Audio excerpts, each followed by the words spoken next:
landscaping your garden is a chore, wait till you see what's going on in the heart of Milan. That's right. They're building living spaces there 27 stories up, turning Italy's fashion capital into a green oasis in the sky.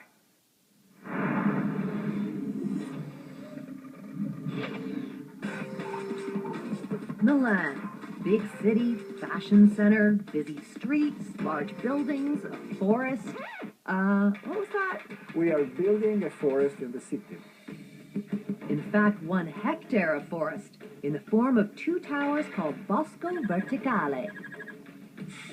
I think the first reaction was I was completely crazy because the idea to have 20,000 plants in 2 towers was considered a madness, a completely crazy idea. But there is a method behind the madness. Milan is one of Europe's most polluted cities and is definitely not at one with nature. Stefano Boeri and his team hope to change all that. Trees were like a filter in order to create a microclimate. Trees are absorbing urban dust and trees are producing oxygen. But it's no easy feat creating a vertical forest. Trees are used to having their roots planted firmly in the ground. Transplanting them from their comfortable home in the nursery to the big towers in the sky is the most critical step. In fact, it's downright dangerous for the trees. They need to avoid what they call a transplant crisis. Today, another one of the more than 700 trees is making its grueling trip up into the sky. Stefano Boeri is an architect. He lives in the big city, but his heart beats green. I've been always worried by a wrong relation between city, agriculture and nature. So I think that what we have to do now is to imagine a new kind of growth for our cities. He wants to bring the suburbs with its trees and gardens into the heart of the city. The idea is to have in the center of Milan, or in the center of a hyperdense city, the equivalent of 1 hectare of forest. Or to have a building which is in itself totally oriented to sustainability, but which use a vegetable facade, a biological facade, instead of glass. It's taken a collection of architects, engineers, and botanists all working together. It's been a challenging work because, I'm a structural engineer, and in this particular project, I didn't have only to deal with proper structure, but also with the trees. The trees are transferring loads to the structure because they are taking wind in some way, and they are transferring wind to the structure. They tested the stability of the trees in wind tunnels.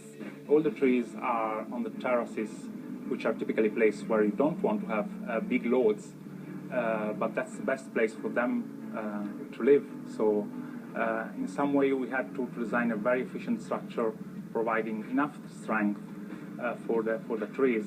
At the tree nursery, a team of botanists had to carefully select the kind of vegetation that would be brought in. The properties of the wood, the size and form of the branching are crucial.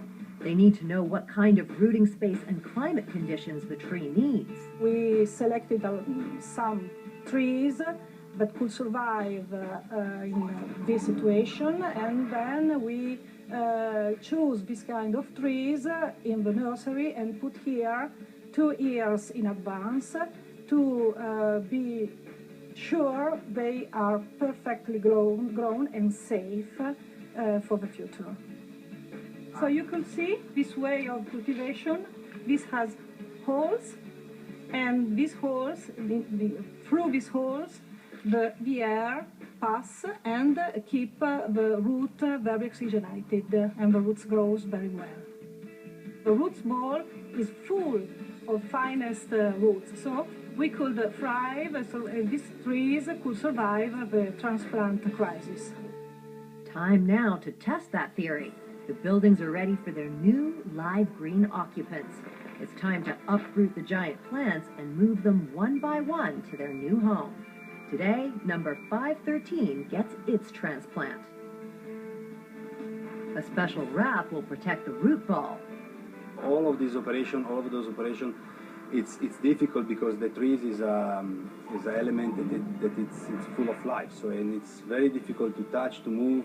That is the much more problematic period for the trees. So it's receive a sort of shock from the nursery to the buildings. And you have to control all of the passages to maintain the trees in a much more correct situation for him. At the towers, the tree is in for even more of a shock.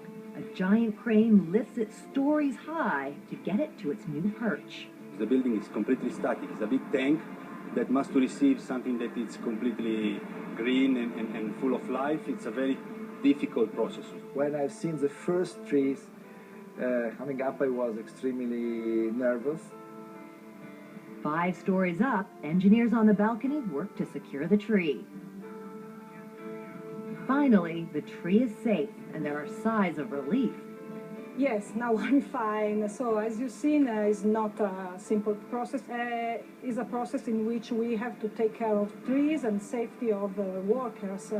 But now I'm fine, and now it's time to take care of the trees. They hold the tree in place with a meter's worth of specially designed and tested soil. Is a mix of soil, organic compounds, and pomics, keeping the root very aerated and to give all the well condition to grow to the trees. There's still hundreds of balconies to fill and hundreds more delicate tree transplants to come. But for Stefano, his biological buildings are another step closer to coming to life. I really hope that these two buildings could become the landmark of the new Milano.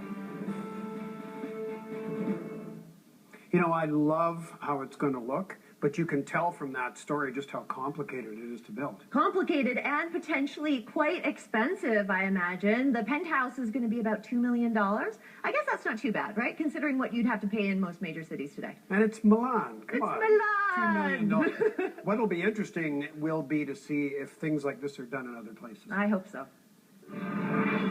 Next Thursday.